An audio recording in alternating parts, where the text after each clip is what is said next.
Friends, welcome to my channel. இன்றைக்கி நம்ம என்ன ரெசிபி பார்க்கலான்னா, சப்பாத்திக்கு சூப்பரான சைடிஷ் பட்டாணி குருமா எப்படி செய்கிறதுன்னு பார்க்கலாம். வாங்க வீடியோக்குள்ளே போகலாம். தேவையான பொருள் பார்த்திங்கன்னா இதெல்லாம். வாங்க என்னென்னு பார்த்துடலாம். ஒரு பவுல் தேங்காய், அடுத்து 10 பல் முந்திரி பருப்பு, 1 டீஸ்பூன் கசகசா. இது குருமாவை திக்னஸ் ஆக்கிறதுக்காக இதை பேஸ்ட் மாதிரி பண்ணிக்கணுங்க. அடுத்து தாளிப்புக்கு 1 டீஸ்பூன் சோம்பு, 1 ஸ்டாரு, 1 ஏலக்காய், 1 பட்டை, 1 மராட்டி மொக்கு, அடுத்து பார்த்திங்கன்னா கொஞ்சம் கல்பாசி, 1 பிரிஞ்சி இலை, 1 கொத்து கருகாப்பில், பெரிய வெங்காயத்தை நீல வாக்கில் 2 வெங்காயம் கட் பண்ணி எடுத்துருக்குறேங்க.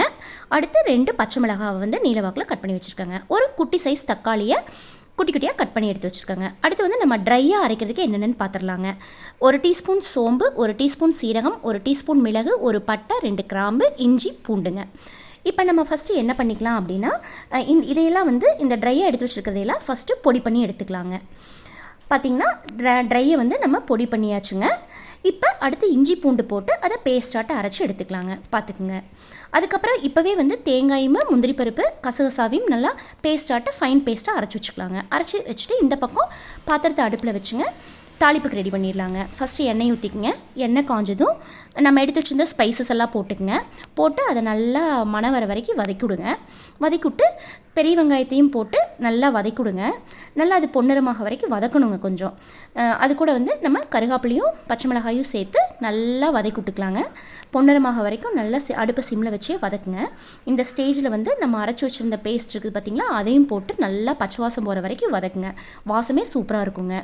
இப்போ அந்த தக்காளியும் ஆட் பண்ணி நல்லா தக்காளி வதக்கிவிடுங்க. தக்காளி மசியணும் அப்படிங்கிற அவசியம் இல்லைங்க. அப்புறம் பார்த்திங்கன்னா நம்ம எடுத்து வச்சுருந்த ஊற வச்சு வச்சுருந்த சுண்டல், அதாவது பார்த்திங்கன்னா பச்சை பட்டாணியும் எடுத்து நல்லா கலந்துவிடுங்க. கலந்து விட்டதுக்கப்புறங்க 1 டீஸ்பூன் மிளகாய்த்தூள் போட்டுக்குங்க. 1 டீஸ்பூன் கரம் மசாலா போட்டுக்குங்க. இதை நல்லா பச்சை வாசம் போக வரைக்கும் நல்லா ஒரு 5 மினிட்ஸ் வதக்கிவிடுங்க. வதக்கி விட்டதுக்கப்புறங்க 1 சொம்பு தண்ணி ஊற்றிக்குங்க. தண்ணி ஊற்றி நல்லா பட்டாணி கொஞ்சம் உப்பு சேர்த்து வேக வச்சுக்கலாங்க. நல்லா கொதிக்கட்டுங்க.